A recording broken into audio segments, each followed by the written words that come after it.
Uyalibuka icala lika Senzo Meyiwe? I used to in the beginning, but not anymore.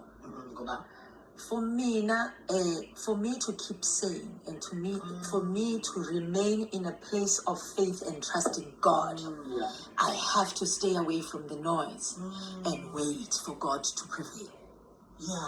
And ngiyacabanga ukuthi futhi kuvesane kuthathe kubuyise angiboni ukuthi ukhona umuntu ongafuna ukuhlala abuke into engikhumbuza into kuba isikhumbuzo entweni othi uyazama ukuthi yazi Nkosi lento ayizange ngiphathe kahle at all bese iyabuya futhi la uthi wena sekuyaphela phinde iqale phansi futhi so kusho ukuthi you must stay away for your mental health and ulinde isikhathi sikaJehova. Like I said earlier, uNkulunkulu, he's not a man that he should lie. So you remain and hold on to that and trust the process. Nice. Yeah.